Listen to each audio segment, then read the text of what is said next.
사람은 말보다 많은 것을 행동으로 전달합니다.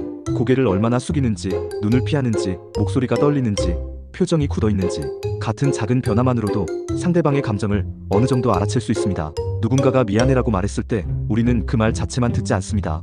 그 사람이 정말 후회하고 있는지, 상황을 빨리 끝내기 위해 억지로 사과하는 것인지, 아니면 자신이 불리해질까봐 사과하는 척하는 것인지 표정과 행동을 통해 판단합니다. 하지만 이런 판단은 언제나 정확하지 않습니다. 진심으로 미안해하면서도 표현이 서툰 사람이 있는가 하면 전혀 미안하지 않으면서도 눈물을 흘리고 완벽한 사과를 연기하는 사람도 있습니다. 그런데 어느 날부터 누군가가 사과를 하는 순간 그 사람의 머리 위에 숫자가 나타나기 시작한다면 어떻게 될까요? 미안해. 그 말이 입 밖으로 나오는 순간 머리 위에 빛나는 글자가 떠오릅니다. 진심도 83%, 혹은 진심도 12%.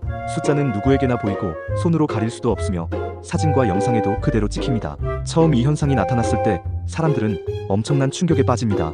길거리에서 서로 부딪힌 사람들이 습관적으로 죄송합니다라고 말할 때마다 머리 위에 숫자가 떠오릅니다. 진심도 4%, 진심도 7%, 진심도 1%. 사람들은 그제야 자신들이 하루에도 수없이 많은 가짜 사과를 하고 있었다는 사실을 깨닫습니다. 사실 길에서 가볍게 부딪힌 정도라면 대부분 깊은 죄책감을 느끼지는 않습니다. 그저 예의를 지키기 위해 사과했을 뿐입니다. 하지만 숫자가 나타나자 상대방은 기분이 나빠집니다. 고작 3%면서 왜 사과한 거죠? 일부러 그런 것도 아닌데 얼마나 미안해합니까? 처음에는 별것 아닌 충돌이 숫자 때문에 더 큰 싸움으로 번지는 일이 많아집니다. 사과를 하지 않으면 예의 없는 사람이 되고, 사과를 하면 낮은 진심도가 드러납니다. 사람들은 어느 쪽을 선택해야 할지 혼란스러워집니다. 가장 먼저 변한 곳은 가정이었습니다. 부모가 아이에게 화를 낸 뒤 아까는 미안했다고 말합니다.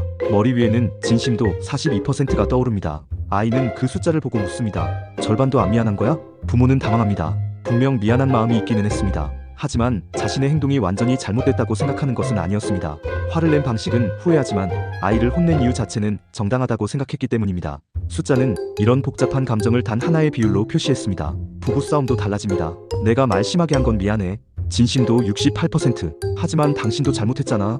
그 순간 숫자는 사라집니다. 상대방은 68%라는 숫자를 기억합니다. 예전 같았다면 목소리와 표정을 보고 사과를 받아들였을 수도 있습니다. 하지만 이제는 숫자가 100%가 아니라는 이유로 사과를 거부합니다. 진심으로 미안한 것도 아니면서 사과하지 마. 그러자 사과한 사람도 억울해집니다. 사람이 어떻게 매번 100%로 미안할 수 있어? 사람들은 곧 중요한 사실을 깨닫습니다. 사과의 진심도는 잘못을 인정하는 정도만 의미하지 않았습니다. 상대방에 대한 애정, 자신의 억울함, 처벌에 대한 두려움, 관계를 잃고 싶지 않은 마음이 모두 섞여 숫자로 나타났습니다. 어떤 사람은 자신의 잘못이 크지 않다고 생각하면서도 상대방을 상처 입힌 사실 때문에 90%가 나왔습니다. 반대로 어떤 사람은 자신이 잘못했다는 사실을 정확히 알면서도 자존심 때문에 20%밖에 나오지 않았습니다. 회사에서는 사과 점수가 새로운 평가 기준이 됩니다. 실수한 직원이 회의실 앞에 서서 말합니다. 이번 문제는 제 책임입니다.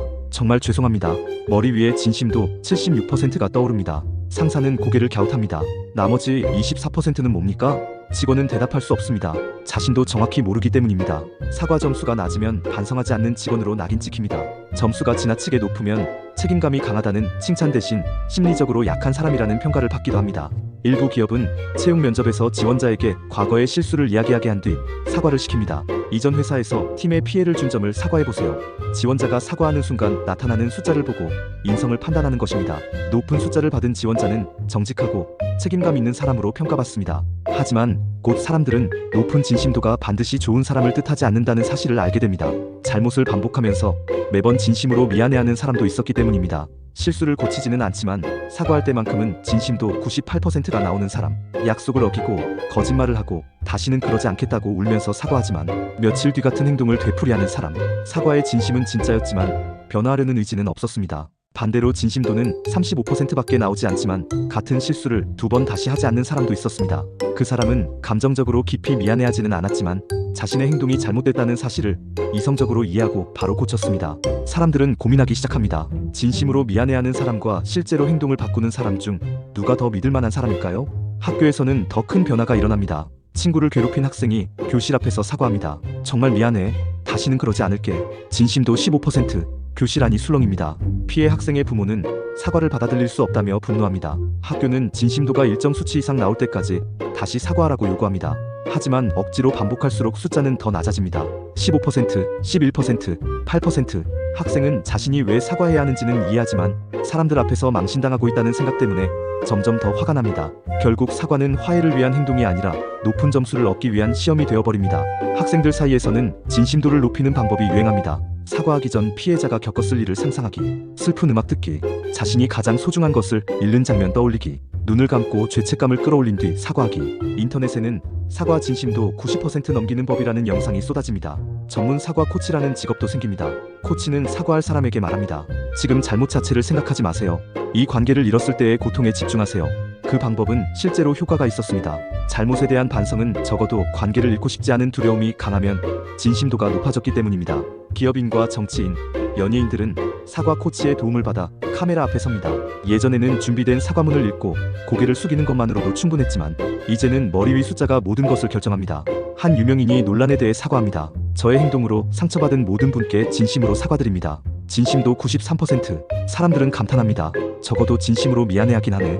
그러나 며칠 뒤 새로운 사실이 밝혀집니다.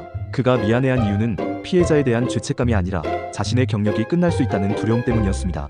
진심도는 높았지만 그 진심의 방향까지 알려주지는 않았던 것입니다.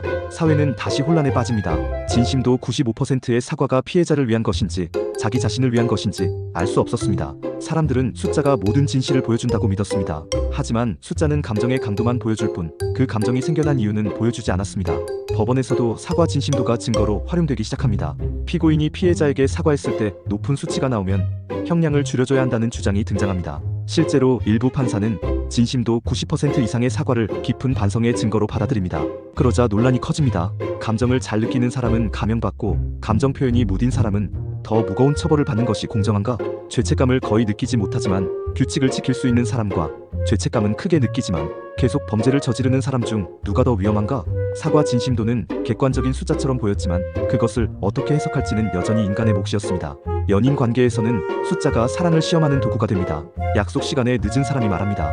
기다리게 해서 미안해. 진심도 54%. 상대방은 숫자를 보자마자 표정이 굳습니다. 나를 그 정도로밖에 생각하지 않는 거네. 하지만 늦은 사람은 정말로 상대를 소중하게 생각했습니다. 다만 교통체증은 자신의 잘못이 아니라고 생각했기 때문에 죄책감이 크지 않았을 뿐입니다. 진심도는 사랑의 크기가 아니었지만 사람들은 자꾸 그것을 사랑의 점수처럼 받아들였습니다. 연인들은 사과할 때마다 숫자를 기록하기 시작합니다. 지난번에는 82%였는데 이번에는 61%. 처음 만났을 때는 90%가 넘었는데 요즘은 50%대. 숫자가 낮아질수록 사랑이 식었다고 의심합니다. 사과는 관계를 회복하는 과정이 아니라 감정을 검사하는 순간이 됩니다. 사람들은 점점 사과를 피하기 시작합니다. 미안하다는 말을 하지 않으면 숫자도 나타나지 않았기 때문입니다. 대신 새로운 표현이 유행합니다. 그 일은 유감이야. 그렇게 느꼈다면 안타깝네. 상황이 좋지 않았던 건 인정해. 사과처럼 들리지만 직접적으로 미안하다고 말하지 않는 표현들입니다. 기업의 공식 입장문에서도 사과드립니다라는 문장이 사라집니다. 진심도가 낮게 나올 위험을 피하기 위해서입니다. 친구 사이에서도 마찬가지입니다. 예전에는 가볍게 미안이라고 말하고 넘어갈 수 있었던 일도 숫자가 드러날까 두려워 침묵합니다. 역설적으로 진심을 보여주는 숫자가 생긴 뒤 사람들은 오히려 사과를 덜하게 됩니다. 그러자 정부는 새로운 규칙을 만듭니다. 중대한 사고나 범죄, 공적인 논란이 발생했을 경우 당사자는 반드시 직접 사과해야 한다는 법입니다. 일부 회사는 사과 진심도 70% 미만이면 재교육을 받도록 합니다. 학교에서는 진심도 향상 교육이 시작됩니다. 아이들은 타인의 감정을 이해하고 공감하는 법을 배웁니다. 이 교육 덕분에 실제로 진심도가 높아진 사람도 많았습니다. 하지만 부작용도 나타납니다. 아이들은 잘못을 고치는 것보다 높은 숫자를 만드는 데 집중했습니다. 누군가를 밀친 뒤 도와주는 대신 어떤 생각을 해야 사과 점수가 높아질지 먼저 고민합니다. 지금 사과하면 40%밖에 안 나올 것 같아. 조금 이따가 할게. 진심이 충분히 생길 때까지 피해자를 기다리게 하는 이상한 문화가 만들어집니다. 시간이 흐르자 사람들은 진심도에도 개인차가 있다는 사실을 받아들이기 시작합니다. 어떤 사람은 사소한 실수에도 90%가 나오고 어떤 사람은 큰 잘못을 해도 50%를 넘기기 어렵습니다. 감정이 풍부한 사람, 무덤덤한 사람, 표현이 서툰 사람, 자신을 쉽게 용서하지 못하는 사람의 수치가 모두 달랐습니다. 평균 진심도가 높은 사람은 착한 사람처럼 보였습니다. 하지만 지나친 죄책감 때문에 작은 실수에도 스스로를 괴롭히는 경우가 많았습니다. 반대로 평균 진심도가 낮은 사람 중에도 약속을 철저히 지키고 남에게 피해를 주지 않으려 노력하는 사람이 있었습니다. 점차 사람들은 숫자 하나로 인간을 판단하는 것이 위험하다는 사실을 배웁니다. 진심도 100%라고 해서 반드시 용서해야 하는 것은 아니었습니다. 상대가 진심으로 미안해해도 피해가 사라지는 것은 아니기 때문입니다. 깨진 물건은 다시 사야 하고 잃어버린 기회는 돌아오지 않으며 상처받은 기억은 오래 남습니다. 반대로 진심도가 30%라고 해서 사과가 아무 의미 없는 것도 아니었습니다. 자신의 잘못을 인정하고 피해를 배상하며 같은 일을 반복하지 않는다면 감정의 크기와 상관없이 책임 있는 사과가 될 수 있었습니다. 사회는 오랜 혼란 끝에 사과를 평가하는 새로운 기준을 만들기 시작합니다. 사과할 때 나온 숫자보다 그 뒤에 무엇을 했는지가 중요하다는 것입니다. 진심도 95%였지만 행동을 바꾸지 않은 사람은 신뢰를 잃습니다. 진심도 45%였지만 피해를 복구하고 약속을 지킨 사람은 다시 기회를 얻습니다.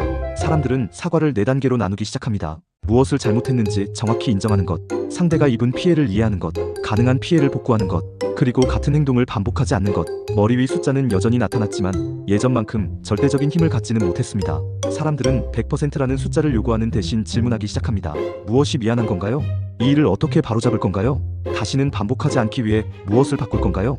어느 날 한 아이가 친구의 장난감을 망가뜨립니다. 아이는 친구 앞에서 작은 목소리로 말합니다. 미안해. 머리 위에는 진심도 37%가 떠오릅니다. 친구는 숫자를 보고 잠시 실망합니다.